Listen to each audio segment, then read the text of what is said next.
The story begins in the snowy hills of Massachusetts, where 7 college friends are heading to a ski resort for a short road trip. The group includes Jill and her boyfriend, Derek, Jill's close friend, Allison, their teammates, Philip, Matt, and Todd, and Matt's girlfriend, Bree, who's new to the group and not very close with the others. From the start, Allison seems distant, quiet, lost in thought. As we later learn, she went through a traumatic incident at college where a group of guys mistreated her and recorded it. While the film doesn't specify what exactly happened, it's clear she hasn't recovered, and her fragile mental state deeply affects the story. Jill, being her best friend, is protective and constantly worries about her. On the surface, the group appears tight-knit, but their friendship runs shallow, held together more by routine than real trust. The real test will come when things begin to fall apart. During their drive, the group is chatty, but Allison remains withdrawn. They're soon stopped by a police officer due to a curfew ahead and are forced to take a detour through the Berkshire North area. They stop to refuel at a small gas station. While Allison uses the restroom and Jill waits outside, the rest go inside the store. Derek and Philip talk about college sports. Philip seems interested in joining the team. Meanwhile, Bree, feeling a bit left out as the newcomer, is reassured by Matt that she'll fit in soon. She spots a pamphlet about local witch trials. Apparently, centuries ago, many women were executed in this area under suspicion of witchcraft. Bree finds it intriguing and keeps the pamphlet with her. Outside the gas station, Jill notices a hunter named John with a dead bear in his truck, caught in a steel trap. She confronts him, pointing out that hunting bears during winter is illegal since they're supposed to be hibernating. John argues that human activity has disturbed the natural cycle, and the bear he killed was dangerous. It had attacked people. Before the argument escalates, Derek steps in to calm Jill down. In the middle of all this, Jill forgets about Allison, who's still in the restroom. The door had jammed, and Allison was panicking inside. Once Jill remembers, she rushes to help and apologizes. While it wasn't a big incident, Allison's extreme reaction reveals how fragile and traumatized she still is. It's becoming clear she might not have been ready for this trip. Their friends notice the tension, but don't say much.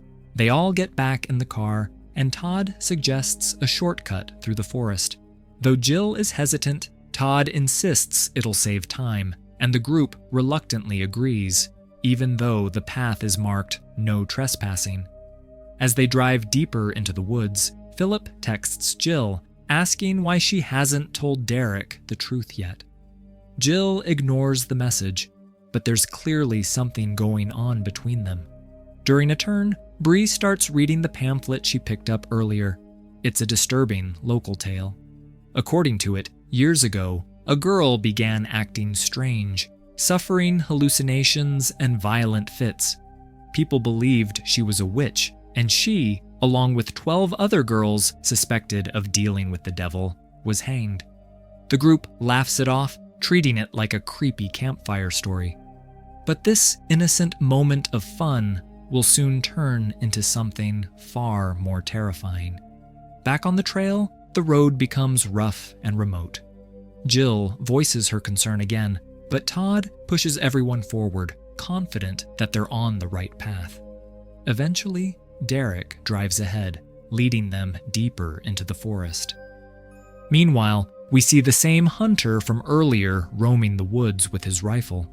He had set traps throughout the area for animals, and now he notices someone has entered the closed road, something he clearly doesn't like.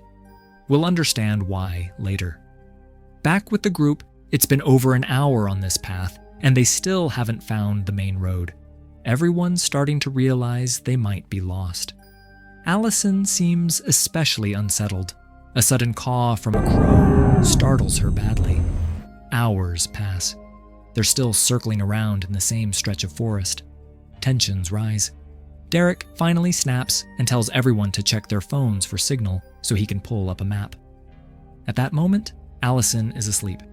When Jill gently tries to wake her, Allison lashes out and accidentally hits her in the face, leaving a bruise.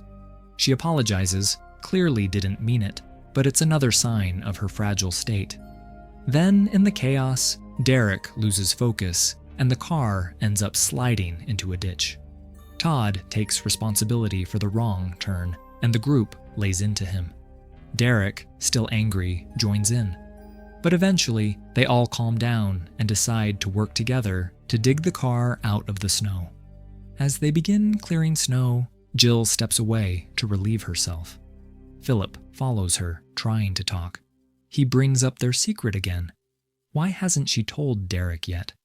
Jill admits she wants to end things with Derek and be with Philip, but she's struggling to find the right moment. She promises she'll tell him once they're back home. Back at the car, the others are working, but now Allison is missing. Worried, Jill searches and finds her sitting eerily still by a dead animal, touching it and whispering that it's still warm. Then suddenly vomits. Jill brings her back to the group, even more disturbed by Allison's behavior. After clearing the snow, the group prepares to push the car free. Derek tells Allison to take the wheel, while the others give it one last shove. The car finally moves out, and everyone cheers, thinking the worst is over. Derek kneels to tie his shoelace, but suddenly the car slips forward again. Allison loses control, and the vehicle starts rolling down a slope. Derek narrowly jumps out of the way as it crashes into another snowbank and gets stuck even deeper. Furious, Derek yells at Allison, blaming her for nearly hitting him. The others step in to calm him down, and Jill, clearly upset by his reaction, starts keeping her distance. Derek eventually tries to cool off and shifts focus back to the problem. The car is now in even worse shape. He asks everyone to check their phones for signal. Jill had mentioned earlier that she had a few bars, so Derek takes her phone to try and find higher ground. But as he unlocks it, he sees an old message from Philip, one Jill forgot to delete. Suspicion immediately sets in. Derek, now suspicious, asks Philip to come with him to higher ground under the pretense of finding a signal. But once they're alone, he confronts him. What's going on between you and Jill? Philip stays calm, trying to reason with him. He reminds Derek that now's not the time.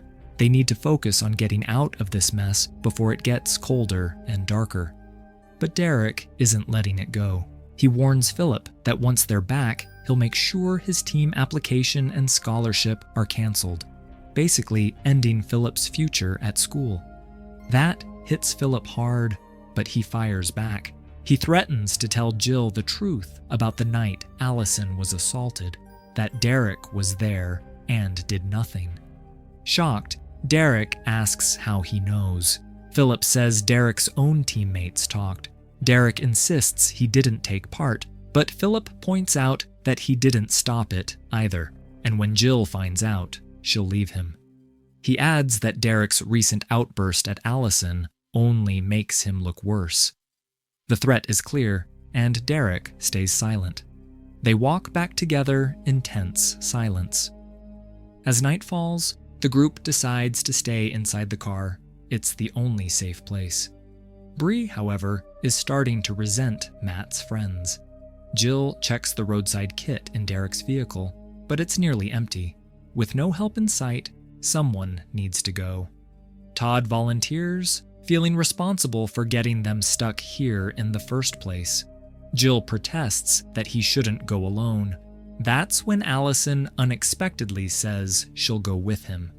Jill tries to stop her, but Allison snaps. She doesn't want to be treated like a child.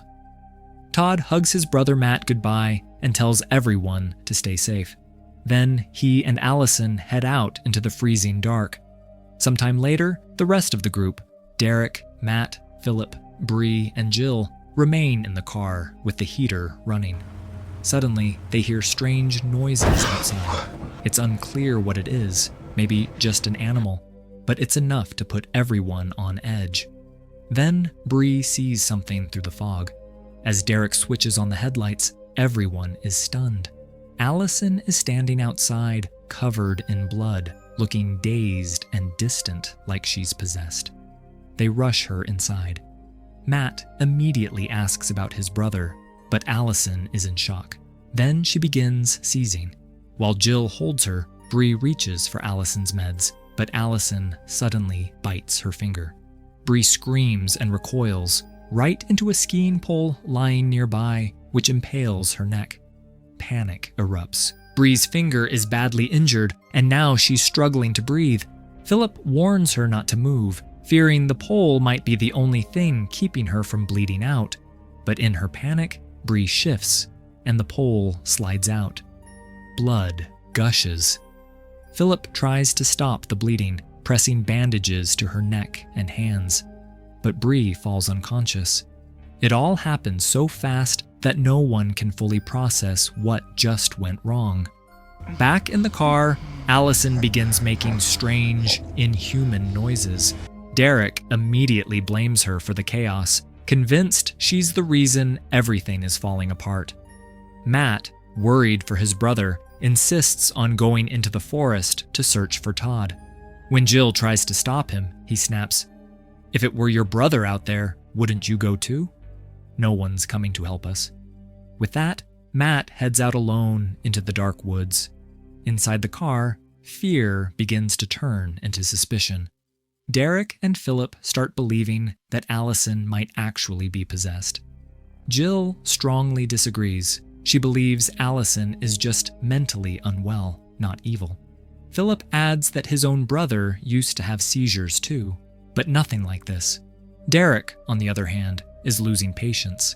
He doesn't trust Allison and insists they tie her hands. He even suggests throwing her out of the car. Jill refuses to let that happen, but Derek pushes harder, saying, "She's attacked more than one of us. I'm not safe around her." Jill stands her ground, but the paranoia is spreading. Meanwhile, in the forest, Matt stumbles upon a patch of blood. Fear grips him. As he looks around, he hears something move nearby. Suddenly, his foot is caught in a bear trap. He falls, screaming in pain, no one around to hear him. The trap had been set by the hunter earlier, meant for animals. But Matt's misstep has left him badly wounded, bleeding, and exposed to the freezing cold.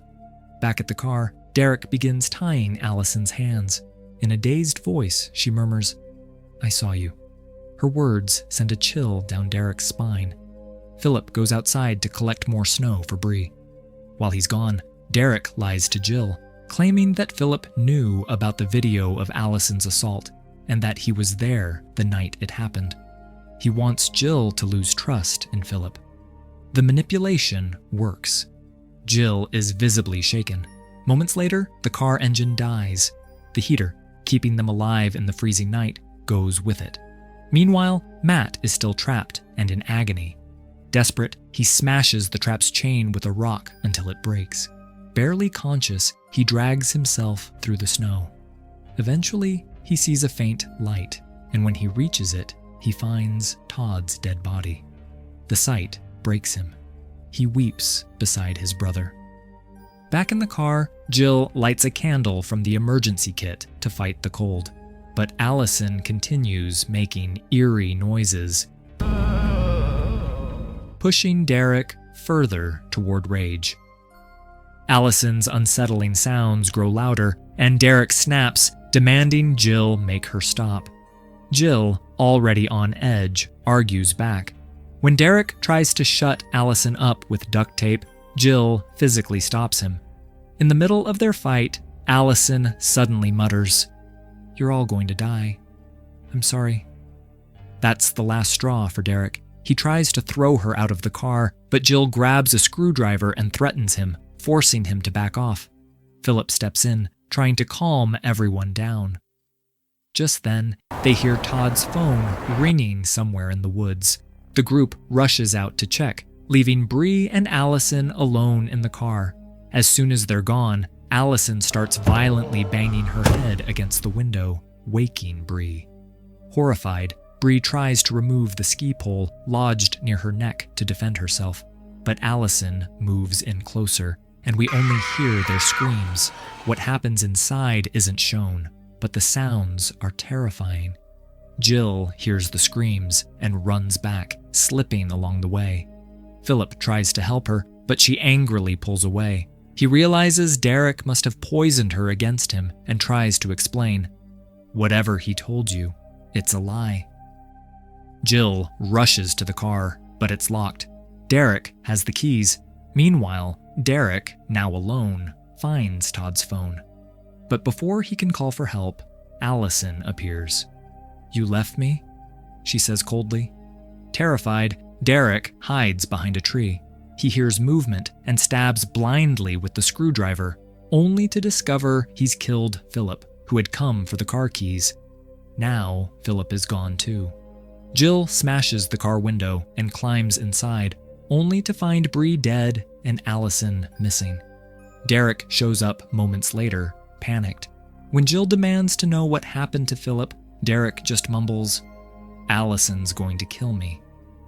We cut to John, the hunter, who finds Matt's body caught in one of his own traps. Disturbed, he begins disarming it. Back at the car, Jill tells Derek, "We can't stay here. We have to go." But suddenly, Derek starts spiraling. "She's punishing us," he says, stripping off his clothes, claiming it's too hot. Jill tries to calm him down, but now even she's starting to believe Allison might actually be possessed. Derek confesses, "She's going to kill me because I didn't help her. I knew what was happening to her that night, and I did nothing." Jill urges him to focus. They need to escape. At that moment, Allison reappears, approaching the car. She wants to come inside, but now Jill and Derek refuse to let her in. Sometime later, Jill ventures into the woods alone and stumbles upon Philip's lifeless body, a ski pole still in his hand.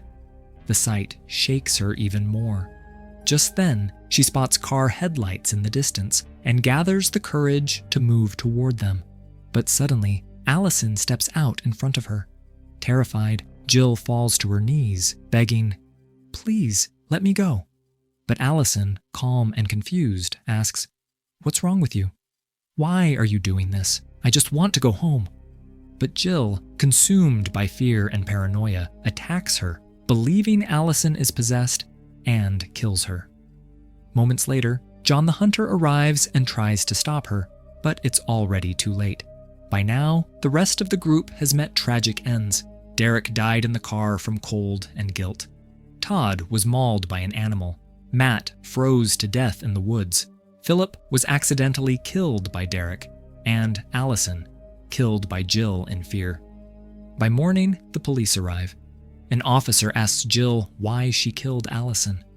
Her answer is simple. "I thought she was possessed." The film closes with Jill staring into a mirror, haunted and broken. The film's message is clear. The quote shown at the beginning sets the tone. This story isn't about witches. It's about fear. Fear that spirals out of control and turns friends against each other. Nothing supernatural ever happens. It's all human panic, trauma, guilt, and the horrifying things people do when they lose trust and their minds.